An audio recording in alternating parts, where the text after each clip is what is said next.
Hello there. Well, best laid plans, right?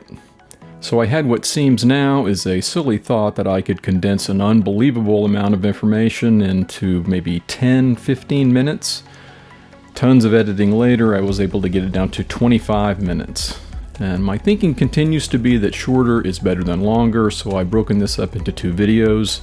This first piece you'll be seeing is what I would say is the heart of the natural law content.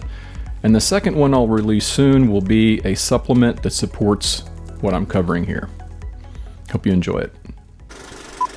So welcome to episode 32 of the Exit Your Matrix show.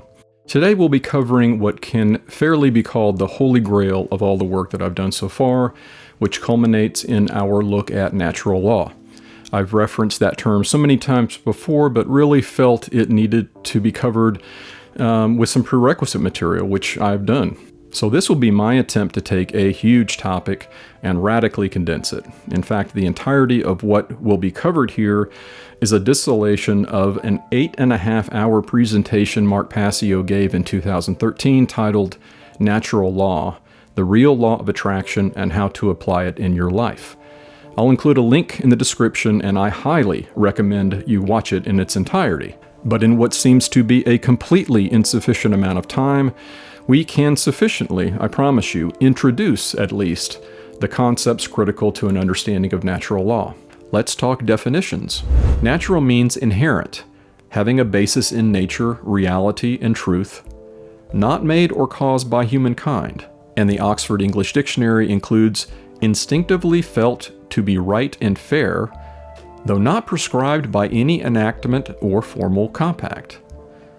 And law means an existing condition which is binding and immutable. In other words, it cannot be changed. Thus, natural law is a science and can be understood through operation of the scientific method. And as with all laws, being consistent with science, when we gain this knowledge and then calibrate our thoughts, emotions, and behaviors to it, not the other way around, we experience order. When we either don't have or we refuse this knowledge and our consciousness is not in alignment with it, we experience chaos, which can also correctly be described as suffering. So here's a working definition of natural law, which acts on intelligent beings. It consists of universal, non-man-made, binding, and immutable conditions that govern the consequences of behavior. Natural law is a body of universal spiritual laws which act as the governing dynamics of consciousness. Cicero described it this way in On the Republic. True law is right reason in agreement with nature. It is of universal application. Unchanging and everlasting, it summons to duty by its commands and averts from wrongdoing by its prohibitions. So what does living in harmony with natural law mean?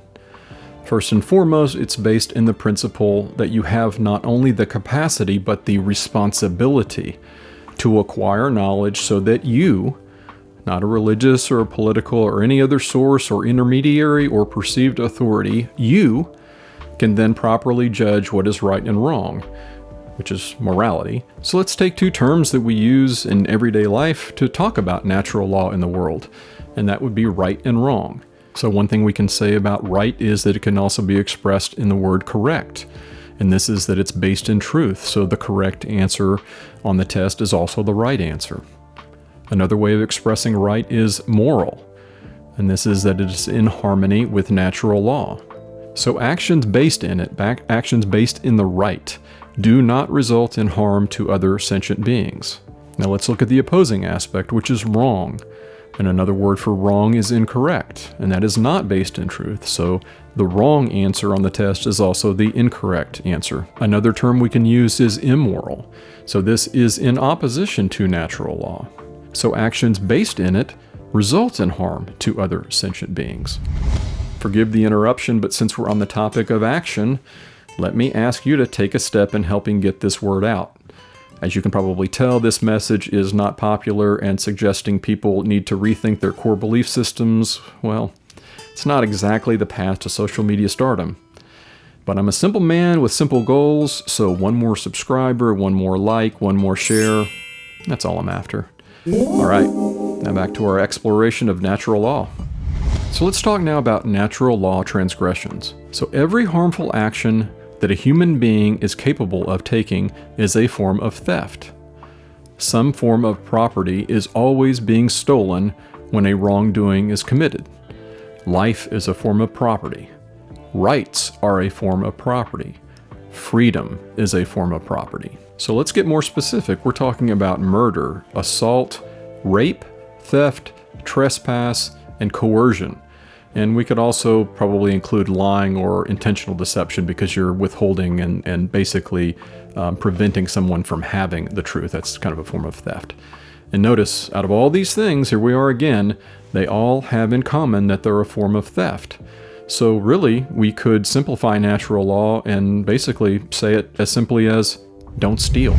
And to repeat, natural law is always in effect and always holds true, regardless of a population's belief systems or prevailing thinking. People and institutions can only claim the ability to bestow or withhold rights when such a thing does not exist in nature. And why? Because our rights as human beings are our literal birthright. They are a gift of creation and they belong to us. And no matter how big the group is or how much in agreement they are, when they attempt to impinge upon any individual's rights through their organization, even if it's in the form of a very official-looking government or has the best stated intentions, it is a violation of natural law. And no, we're not off the hook because we are abdicating our responsibility as conscious human beings when we submit to it. And I'd love nothing more than to delve into topics like taxation and prohibition, licenses and permits, conscription, but sadly time doesn't allow. However, I can strongly recommend the writings of Lysander Spooner, who, if you've been with me for a while, is one of my absolute heroes, and he will communicate in very plain language and make it painfully obvious some of the colossally incorrect beliefs we have, that I have had, primarily about the immorality of the concept of authority over any person or group of people. In fact, he took on one of the holiest of holies, the U.S. Constitution.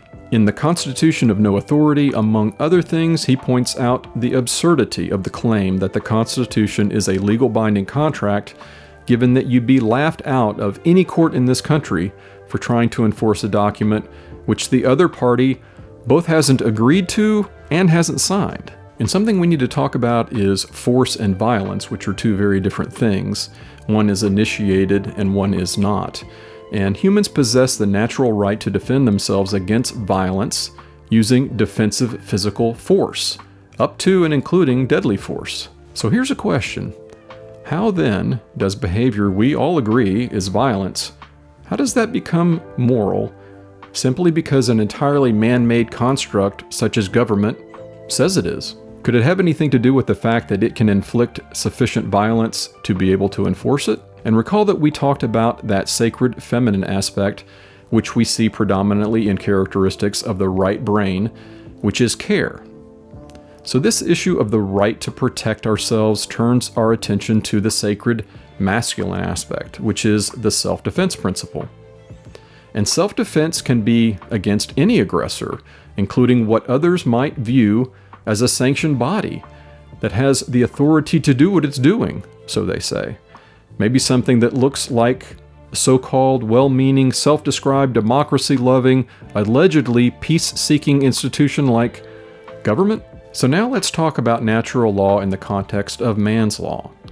So is man's law in harmony with or in opposition to natural law?